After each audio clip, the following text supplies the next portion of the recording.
nice when I use that cheap GoPro now.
Okay, so test number one, being dragged around the yard for 5 minutes behind a remote control car.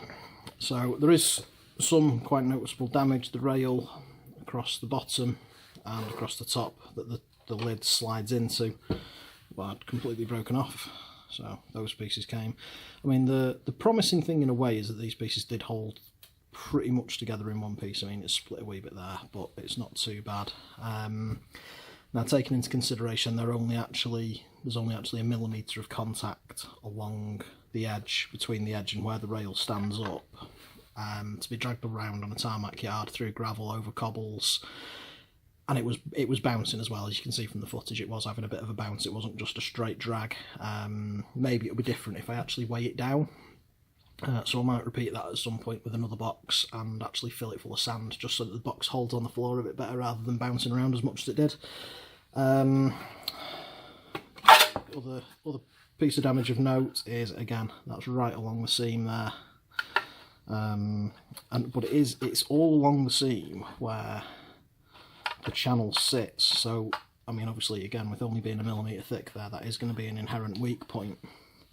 But even with that rail loose, no rail on that side at all, it actually does still. I mean, it's not going to stay shut, but with an elastic band or two around that, you would actually still have a functional box. So, not a complete pass, but not a complete fail either. Now, the lid did come off and ended up underneath the box itself, which will have been a reason for quite a bit of the damage. But the box itself, I mean, it's in pretty good order, really. I mean, there's a few little rough bits on the edges where it's started to burr up a little bit, but there's no cracks, there's no fractures. The actual box itself, excluding the lip that the lid sits into, is still absolutely untouched.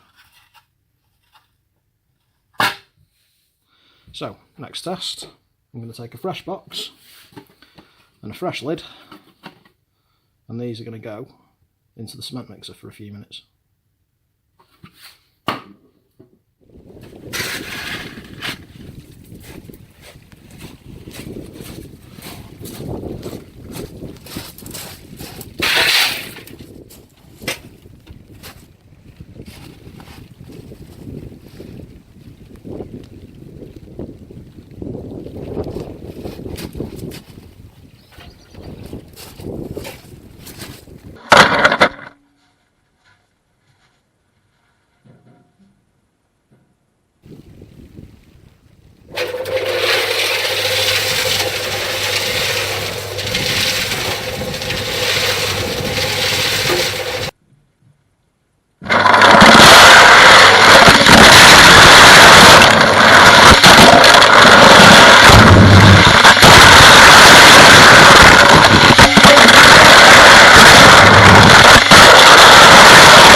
GoPro now.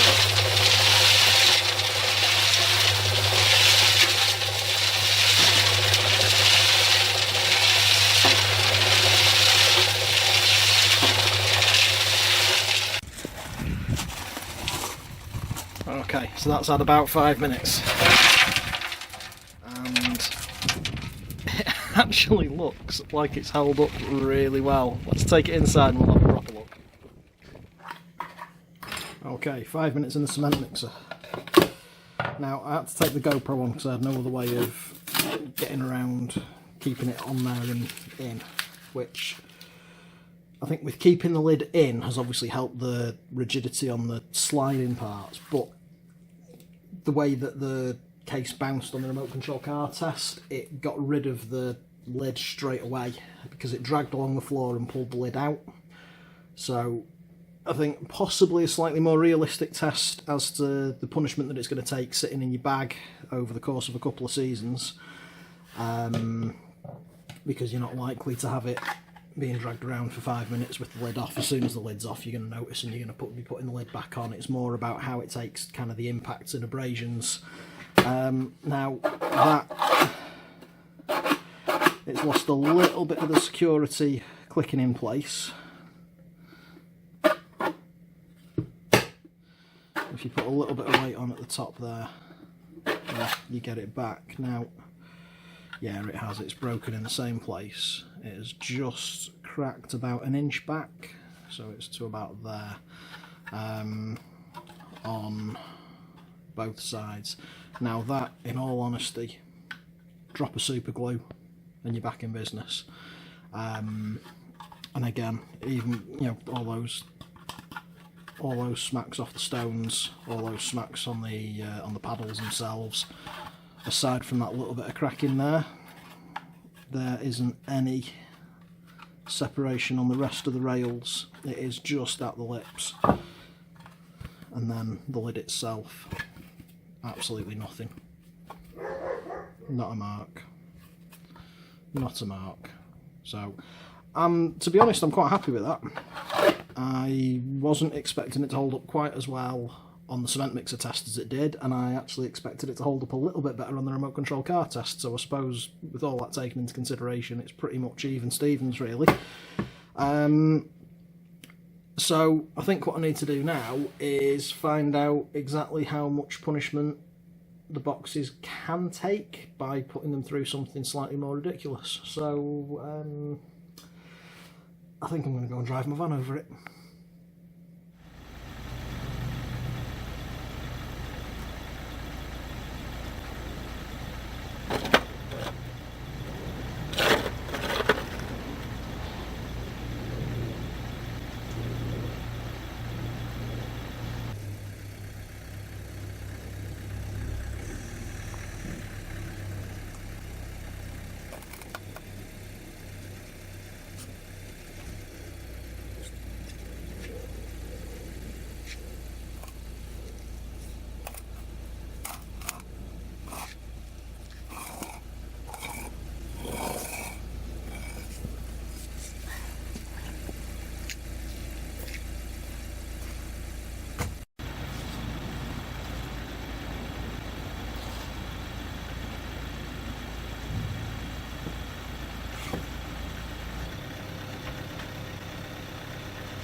Okay, so what have we learnt? Don't drive over your locator with a van is pretty much one of them. Now, this is the base of the slip top box. So with the slip top, it held up really well up until the point I drove off it. And as the weight shift came onto the corner, obviously it went. Now, it only broke the outside of the slip top. It didn't actually seemingly damage the inside. So I drove it back up onto the block, drove onto this, and I've left it sitting on top of it for over half an hour just to see if weight over time did anything, and it's still absolutely solid. And I mean, this is on the shorter triangular wedges as well, so theoretically they are going to add strength to this end as well. I mean, it's a little bit torn up from being pushed into the gravel, well, into the concrete pad on my drive, but it held up, so I'm quite happy with that. I then took sacrificial box number 3, because I destroyed 2 white ones yesterday, one on the RC car test and one, well, the first one that I've just driven over didn't last very well at all, but I think spending 5 minutes in a cement mixer full of gravel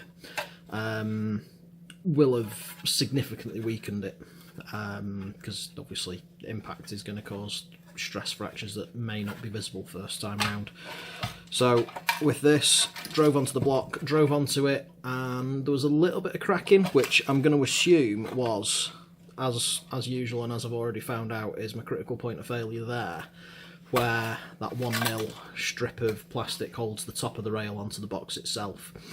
So that was stress cracking, and you can see obviously it's cracked around. Now, it sat on there quite happily for a minute or two, and then I drove off, and it was as I drove off that the major fail occurred. But what I will say is the way that it's gone, obviously it's blown out that corner. The back edge, so I drove off that direction, but drove on in that direction as well, so it's had the pressure on both ends. Anything that's in these 2 pockets will be absolutely 100% fine. They won't have taken any damage at all. The chances of anything that you're going to be carrying in this box, so you're going to be looking at a collar and locator. Now, box crashing around. So one of Paul Sullivan's collars, which the buckle is amazing. Loads of holes, all the right places. If you don't already use these, I highly suggest you go and look at Paul Sullivan leather. They are, from memory, in the region of £7.50 each, worth every penny. They are brilliant little collars. I've not been paid to say that, it's just I use them. I won't use anything else now. I've got another 2 on order. They are cracking bits of kit. So if you don't like the even ones, get onto these. So, like I say, with the lid in place, where that's broken, the chances are a collar in that end compartment would actually be unscathed. The chances are that would be absolutely fine and work perfectly well after you've driven over it with a van.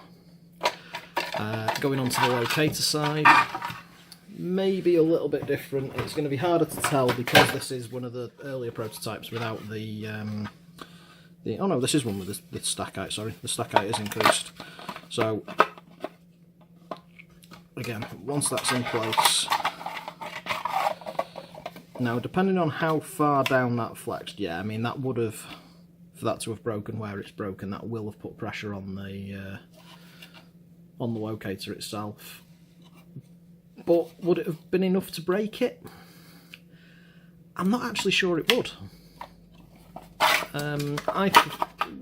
I'd be at least 70-30 that the locator would still be good and work fine afterwards. Now, I'm not going to try it because at 180 quid to replace a receiver and collar, I'm not daft enough to do that for the sake of a box to carry it around in, because let's be honest, if you're putting it through the amount of torture that I've put these through in the last couple of days, when you're using it generally anyway, the chances are you're replacing these every year anyway without having a carry box for them. So I'm quite happy with how everything's going, really. Now, driving off it, obviously that's trashed the box a little bit. and it's at the weaker end where there's not as much material. So my plan is, as I said before, I'm going to do something to reinforce around here. So it'll probably be a little semicircular bead, something like that. It might not look right, so I might go on to kind of a half hexagon profile, something like that. I'll play about and I'll see what I think. So I think now I'm just going to have to go to the ridiculous end of the scale and see just what does and doesn't get through these. So I think we need to break out the air rifle first, and then possibly put one in a clay trap. We'll see. I'll have another play tomorrow, and I'll see what I do with it.